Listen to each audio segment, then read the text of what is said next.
Breaking news చూస్తున్నాం. లోక్సభ ఎన్నికల్లో రాష్ట్రంలో అత్యధిక సీట్లు సాధించాలనే లక్ష్యంతో బీజేపీ నాయకత్వం తీవ్ర కసరత్తు చేస్తుంది. ఇతర పార్టీలకు చెందిన కీలక నేతలను కాషాయ దళంలోకి చేర్చుకునే ప్రయత్నాలు వేగవంతం చేసింది. ఇప్పటికే పలువురు నేతలు బీఆర్ఎస్ ను వీడగా హుజూర్నగర్ మాజీ ఎమ్మెల్యే శానంపూడి సైదిరెడ్డి కారు దిగేందుకు సిద్ధమైనట్లు ప్రచారం జరుగుతుంది. బీజేపీ నుంచి ఆయన నల్గొండ ఎంపీగా పోటీ చేసే అవకాశం ఉంది. ఇప్పటికే ఆయనతో బీజేపీ మంతనాలు సాగించినట్లు టాక్ వినిపిస్తోంది. సైదిరెడ్డి బీజేపీలోకి వెళ్తే కాంగ్రెస్ వర్సెస్ బీజేపీ మధ్య ప్రధాన పోటీ ఉండనుంది. నల్గొండలో కాంగ్రెస్ తరపున జానారెడ్డి కొడుకు రఘువీర్ రెడ్డి బరిలో నిలిచారు. సైదిరెడ్డి బీజేపీ నుంచి పోటీ చేస్తే బీఆర్ఎస్ తరపున ఎవరు బరిలో ఉంటారని సస్పెన్స్ గా మారింది. అయితే మాజీ మంత్రి జగదీష్ రెడ్డి తీరుతోనే ఉమ్మడి నల్గొండ జిల్లా బీఆర్ఎస్ నేతలు ఇతర పార్టీల వైపు చూస్తున్నట్లు తెలుస్తోంది.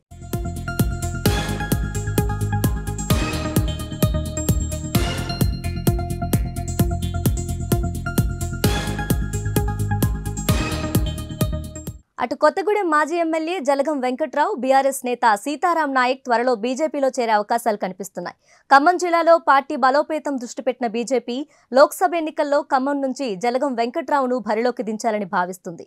మరోవైపు బీఆర్ఎస్ సీనియర్ నేత ఆజ్మీరా సీతారాం నాయక్ బీజేపీలో చేరడం దాదాపు ఖాయమైంది. శుక్రవారం హనుమకొండలోని సీతారాం నాయక్ ఇంటికెళ్లిన కిషన్ రెడ్డి బీజేపీలోకి రావాలని ఆయన్ను ఆహ్వానించారు. 2014లో బీఆర్ఎస్ తరపున మహబూబాబాద్ ఎంపీగా గెలిచిన సీతారాం నాయక్కు 2019లో పార్టీ టికెట్ నిరాకరించింది.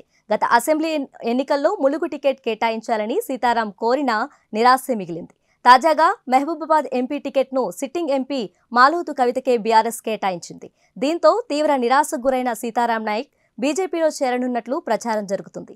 ఈ నేపథ్యంలో కిషన్ రెడ్డి ఆయన్ను స్వయంగా కలవడం ప్రాధాన్యం సంతరించుకుంది.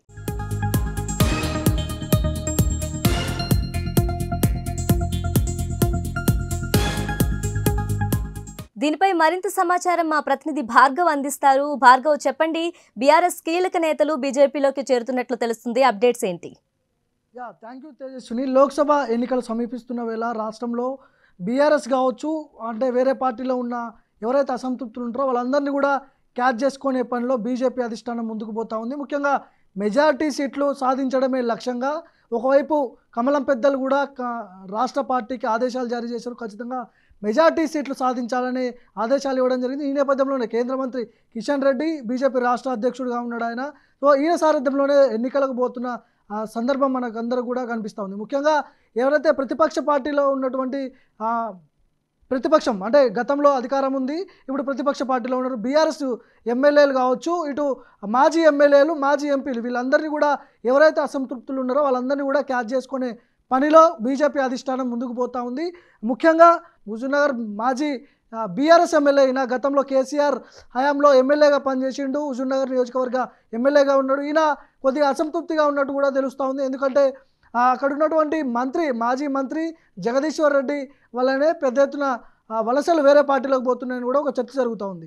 అయితే సైదిరెడ్డి మాజీ ఎమ్మెల్యే సైదిరెడ్డి కమలం పెద్దలతో చర్చలు జరుపుతున్నట్టు కూడా సమాచారం ఉంది. ఇప్పుడున్న పరిస్థితుల్లో రాష్ట్రంలో బీఆర్ఎస్కి కోలుకోలేని దెబ్బ తగిలింది కాబట్టి ఖచ్చితంగా బీఆర్ఎస్ పార్టీలో ఉంటే మనుగడ ఉండదు, ఉంటే అధికార పార్టీలో ఉండాలి, లేదా ప్రతిపక్ష పార్టీ అయినటువంటి ప్రధాన ప్రతిపక్షం బీజేపీలో ఉండాలి. లోక్సభ ఎన్నికల్లో ఫైట్ ఖచ్చితంగా బీజేపీ కాంగ్రెస్ మధ్య ఉంటుంది కాబట్టి అయితే కాంగ్రెస్ పార్టీ లేదంటే బీజేపీ రెండు పార్టీలలోనే ఉండాలి కాబట్టి బీజేపీ వైపు మాజీ ఎమ్మెల్యే సైదిరెడ్డి చూస్తున్నట్టు కూడా తెలుస్తూ ఉంది. కమలం పెద్దలతో కూడా టచ్లోకి వెళ్ళిండు, ఆయన మంతనాలు జరుపుతున్నాడు. అయితే నల్గొండ బరిలో సైదిరెడ్డి మాజీ ఎమ్మెల్యే సైదిరెడ్డి ఉండబోతున్నాడు ఎంపీ అభ్యర్థిగా బీజేపీ నుంచి అని కూడా మనకు సమాచారం ఉంది. ఒకవేళ సైదిరెడ్డి బీజేపీలోకి వెళ్తే నల్గొండ ఎంపీ టికెట్ ఆయనకి ఇస్తారు.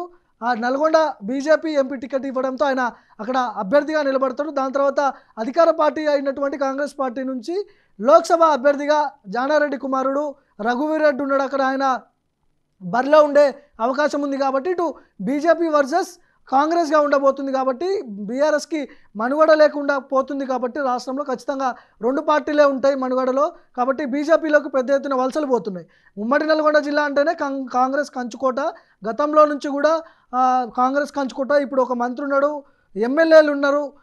ఉమ్మడి నల్గొండ జిల్లా వ్యాప్తంగా కోమటిరెడ్డి బ్రదర్స్ చాలా బలంగా ఉన్న నేపథ్యంలో ఖచ్చితంగా కాంగ్రెస్ పార్టీకి కొద్దిగా ఎడ్జ్ ఉండే అవకాశం ఉంటుంది కాబట్టి బీఆర్ఎస్తో పోతే ఖచ్చితంగా అవేం ఉపయోగం ఉండదు కాబట్టి బీజేపీలోకి శానంపూడి సైదిరెడ్డి వెళ్తున్నాడు, అక్కడ లోక్సభ అభ్యర్థిగా ఆయన ఉండబోతున్నాడు అనే సమాచారం మన దగ్గర ఉంది. సో మొత్తానికి ఇటు శానంపూడి సైదిరెడ్డి బీజేపీలోకి వెళ్తున్నాడు. మరి లోక్సభ అభ్యర్థత్వాన్ని బీజేపీ ఖరారు చేస్తుందా లేదా, శానంపూడి సైదిరెడ్డికి ఇస్తాడా లేదా అనే అంశాల గురించి అయితే ఒక చర్చ జరుగుతూ ఉంది. ఇటు రఘువీరారెడ్డి జానారెడ్డి కుమారుడుగా ఉన్నాడు, ఆయనకి మొన్ననే రీసెంట్గా తాజాగా లోక్సభ అభ్యర్థిగా ప్రకటించింది అధిష్టానం ఏఐసిసి. సో కాంగ్రెస్ పార్టీకి కొద్దిగా ప్లస్ అయ్యే అవకాశం ఉంటుంది కాబట్టి కాంగ్రెస్ లేదా బీజేపీ రెండు పార్టీల మధ్యనే గెలుపు ఉంటుంది కాబట్టి సో బీఆర్ఎస్ ఎమ్మెల్యేలు అందరూ కూడా ఆలోచిస్తున్నారు. ఇకపోతే మాజీ ఎంపీ సీతారాం నాయక్ ఆయన కూడా అసంతృప్తిగా ఉన్నాడు. సీతారాం నాయక్ ఆయన కూడా బీజేపీలోకి పోతున్నట్టు కూడా వార్తలు వస్తున్నాయి. ఎందుకంటే గతంలో ఆయన మహబూబాద్ ఎంపీగా పనిచేసిండు. ఇప్పుడున్నటువంటి పరిస్థితుల్లో బీఆర్ఎస్లో ఉంటే ఖచ్చితంగా కోలుకోలేని దెబ్బ తగిలింది కాబట్టి బీఆర్ఎస్లో సిచ్యువేషన్ లేదు కాబట్టి ఆయన కూడా బీజేపీలోకి పోయే అవకాశం ఉందని కూడా తెలుస్తూ ఉంది. తెల్ల వెంకట్రావు ఈయన కూడా మాజీ ఎమ్మెల్యేగా ఉన్నాడు. ఇప్పుడు బీజేపీలోకి రావడానికి ప్రయత్నాలు చేస్తున్నాడు. ప్రధాన ప్రతిపక్షం బీజేపీ అని వీళ్ళు భావిస్తున్నారు. ఎవరైతే బీఆర్ఎస్ ఎమ్మెల్యేలు కావచ్చు, ఇటు ప్రతిపక్షాలకు సంబంధించిన పార్టీ ఎమ్మెల్యేలు, మాజీ ఎంపీలు కావచ్చు, మాజీ మంత్రులతో సహా అందరూ కూడా పోతే బీజేపీలోకి లేదంటే కాంగ్రెస్లోకి, వేరే ఆప్షన్ లేకుండా పోతుంది. మొత్తానికి ఇటు తెల్ల వెంకట్రావు కావచ్చు, మాజీ ఎంపీ సీతారాం నాయక్ కావచ్చు, మాజీ ఎమ్మెల్యే శానంపూరి సైదిరెడ్డి కావచ్చు, వీళ్ళందరూ కూడా బీజేపీ తీర్థం పుచ్చుకునే అవకాశం ఉంది. సైదిరెడ్డి నల్గొండ ఎంపీగా పోటీ చేసే అవకాశం కనిపిస్తూ ఉంది బీజేపీ నుంచి అని కూడా తెలుస్తూ ఉంది. భార్గవ్, మహబూబాబాద్ నుంచి సీతారాం నాయక్ బీజేపీలోకి వెళ్తున్నట్లు సమాచారం వచ్చింది. దీనిపై మీ అప్డేట్స్ ఏంటి? ఎగ్జాక్ట్లీ మనం ఇంతకుముందే మాట్లాడినాం మైక్ టీవీతో, ఆయన కూడా మనం కూడా మాట్లాడే ప్రయత్నం చేసినాం. ఖచ్చితంగా బీజేపీ అధిష్టానం కూడా ఒక క్లారిటీ అయితే ఇచ్చింది మాజీ ఎంపీ సీతారాం నాయక్కి. మహబూబాద్ ఎంపీ అభ్యర్థిగా ఆయన్ని అనౌన్స్ చేసే అవకాశం ఉంది. ఖచ్చితంగా బీజేపీ అధిష్టానంతో చర్చలు జరిగిన తర్వాతనే ఆయన ఒక క్లారిటీ తీసుకున్నట్టు సమాచారం మనకు ఉంది. ఎందుకంటే గతంలో ఎంపీగా పనిచేసిన అనుభవం ఆయనకు ఉంది. ఎందుకంటే చాలామంది అసంతృప్తులను బీజేపీ క్యాచ్ చేసుకునే పనిలో ఉంది కాబట్టి బీజేపీ కూడా రిస్క్ తీసుకోవట్లేదు. ఖచ్చితంగా గెలుపు గుర్రాలకే టికెట్లు ఇచ్చే దిశగా కూడా బీజేపీ అధిష్టానం ప్రయత్నాలు చేస్తుంది. గెలుపు గుర్రాలు ఎవరైతే గతంలో పనిచేసినటువంటి ఎంపీగా ఉన్న అనుభవం కావచ్చు, గతంలో ఎమ్మెల్యేగా పనిచేసినటువంటి అనుభవం కావచ్చు, వాళ్ళ అనుభవాలను బట్టే ఎంపీ టికెట్లు ఖరారు చేస్తుందని కూడా ఒకవైపు బీజేపీలో ఒక చర్చ జరుగుతూ ఉంది. ఈ నేపథ్యంలోనే మాజీ ఎంపీ సీతారాములు నాయక్కి అక్కడ ఒక లైన్ క్లియర్ అయిందని చెప్పుకోవచ్చు. మహబూబాద్ ఎంపీగా ఆయన పోటీ చేయబోతున్నాడు. బీజేపీ అధిష్టానం కూడా ఆయనకి క్లారిటీ ఇచ్చింది. మొత్తానికి ఇటు మహబూబాద్ ఎంపీగా మాజీ ఎంపీ సీతారాం నాయక్ ఆయన బరిలో ఉండబోతున్నారు. కాంగ్రెస్ పార్టీ కూడా దానికి సంబంధించిన అభ్యర్థులను కూడా రెడీ చేసుకుంటుంది. ఖమ్మం పార్లమెంట్ ఒకటి వచ్చేసి ఇటు ఉమ్మడి నల్గొండ చాలా టైట్గా ఉండే సిచ్యువేషన్ మనకు కనిపిస్తూ ఉంది. ఉమ్మడి నల్గొండ కూడా శానంపూడి సైదిరెడ్డికి ఒకవేళ ఇస్తే బీజేపీ నుంచి, ఇటు రఘువీర్ రెడ్డి కూడా చాలా గట్టిగా ఉన్నాడు, ఆర్థికంగా కావచ్చు, పార్టీ పరంగా కావచ్చు.